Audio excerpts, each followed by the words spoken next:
रसायन कौन सा है? सभी क्वेश्चन बाबू इंपॉर्टेंट है 2023 बोर्ड परीक्षा के लिए। तो चलिए जल्दी से सभी बच्चे यहां पे सिद्ध करके बताएंगे, यानी 80 में से आप लोग कितना क्वेश्चन सिद्ध कर पा रहे हैं ये सभी बच्चे बताएंगे। तो मेढक के प्रजनन को बाधित करने वाला रसायन कौन सा है बाबू? एड्रीन है, इसे आपको याद रखना है। यहां पे सी वाला ऑप्शन बिल्कुल इस जाएगा, बहुत ही बढ़िया। अगला क्वेश्चन देखिए बाबू, पानी पूरी क्वेश्चन आ गया, एकदम हलवा हलवा क्वेश्चन। 12 नंबर क्वेश्चन देखिए कि बिहार में अति जल दोहन से भूमिगत जल में किस तत्व का सकेंद्रीकरण बढ़ा है, ये आपको बताना है। तो जल्दी से हमारे प्यारे बच्चे बताएंगे कि बिहार में अति जल दोहन से भूमिगत जल में किस तत्व का सकेंद्रीकरण बढ़ा हुआ है। तो किसका बढ़ा हुआ है बाबू? तो आर्सेनिक का बढ़ा हुआ है, इसे आपको याद रखना है। और जो आर्सेनिक होता है ये बहुत ही हानिकारक होता है, जो हमारे किडनी पे असर करता है, इसे आपको याद रखना है। अगला क्वेश्चन देखिए 13 नंबर यहां पे क्वेश्चन है कि संविधान की धारा 21 का संबंध है। अब यहां पे आपको बताना है कि जो संविधान की धारा 21 है इसका संबंध किससे है, ये आपको बताना है। तो संविधान का धारा 21 किससे संबंधित है? तो वन्य जीवों तथा प्राकृतिक संसाधनों के संरक्षण से, इसे आपको याद रखना है। यहां पे ए वाला ऑप्शन बिल्कुल इस जगह काफी इंपॉर्टेंट क्वेश्चन है। अगला क्वेश्चन देख लीजिए। अगला क्वेश्चन यहां पे 14 नंबर क्वेश्चन है कि बिहार में कितने प्रतिशत भौगोलिक क्षेत्र में वन का फैलाव है। मोस्ट बीबीआई क्वेश्चन है और ये क्वेश्चन आपके बोर्ड परीक्षा में आता है, इसे आपको याद रखना है। ठीक है, जल्दी से आप लोग यहां पे आंसर बता दीजिए।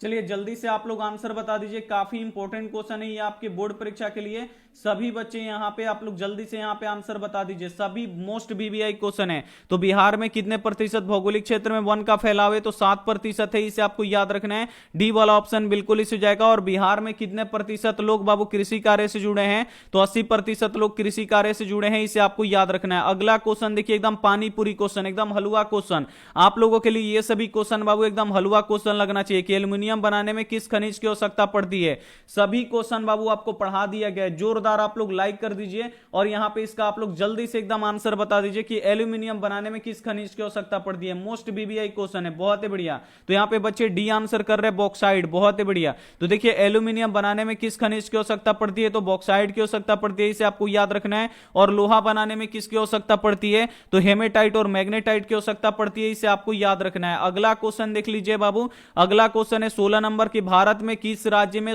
यहां पे सौर ऊर्जा विकास करने की सर्वाधिक संभावनाएं हैं। अब यहां पे आपको बताना है कि भारत का वो कौन सा राज्य है जहां पे सौर ऊर्जा विकास करने के लिए सबसे अधिक संभावनाएं हैं, ये आपको बताना है। जल्दी से बच्चे यहां पे आंसर करेंगे। सभी क्वेश्चन बाबू हम आपको बताए हैं, मोस्ट बीबीआई क्वेश्चन है। देखते हैं कि कौन सा बच्चा कितना आज सही कर देता है।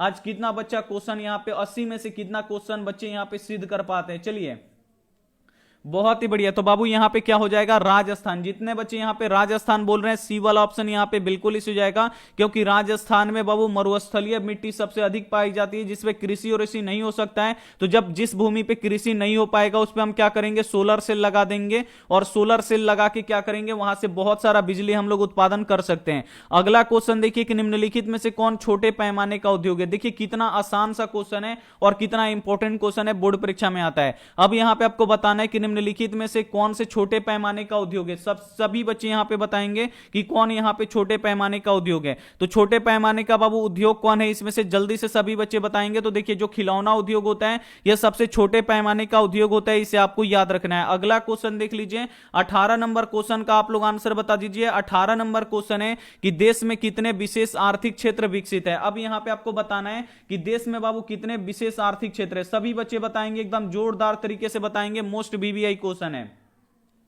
सभी बच्चे यहां पे बताएंगे कि देश में कितने विशेष आर्थिक क्षेत्र हैं, सभी बच्चे बताएंगे, बहुत ही बढ़िया। तो बाबू देश में कितने विशेष आर्थिक क्षेत्र हैं? तो आपको याद रखना है 10 बाबू क्या है? देश में अपने विशेष आर्थिक क्षेत्र है, इसे आपको याद रखना है, काफी इंपॉर्टेंट क्वेश्चन है। जितने बच्चे यहां पे 10 आंसर कर रहे हैं उनका एकदम 100% राइट आंसर है। देश में 10 विशेष आर्थिक क्षेत्र उपलब्ध है, इसे आपको याद रखना है। अब यहां पे क्वेश्चन आता है कि भूकंप क्षेत्र कितने हैं। अगर क्वेश्चन आ जाए कि भारत में भूकंपीय जोन कितने हैं, जोन आता है, तो भारत में भूकंपीय जोन कितने हैं? तो आपको याद रखना है 5 जोन है, भारत में भूकंपीय जोन 5 है। अब यहां पे क्वेश्चन आता है कि जो बिहार होता है ये किस जोन में आता है। तो बिहार किस जोन में आता है? तो तीसरा जोन में आता है। तो इसे भी आपको साथ में याद रखना है, काफी इंपॉर्टेंट क्वेश्चन है। अगला क्वेश्चन देख लीजिए। अगला क्वेश्चन है यहां पे कि बिहार की सीमा में रेल मार्ग की कुल लंबाई कितनी है। अब यहां पे आपको बताना है कि बिहार के क्षेत्र में बाबू कुल रेल मार्ग की लंबाई कितनी है, ये आपको बताना है। मोस्ट बीबीआई क्वेश्चन है ये आपके बोर्ड परीक्षा के लिए। सभी बच्चे बताएंगे कि बिहार के क्षेत्र में कितने यहाँ पे रेल मार्ग है। बहुत ही बढ़िया, 82-83 आपको याद रखना है, यहाँ पे 62-83 आपको याद रखना है। ए वाला ऑप्शन यहाँ पे बिल्कुल इसे जाएगा। बहुत ही बढ़िया, एकदम आप लोग का एकदम राइट आंसर जा रहा है। बिल्कुल आप लोग ऐसे ही सॉल्व कीजिए और 80 में से जितना ज्यादा से ज्यादा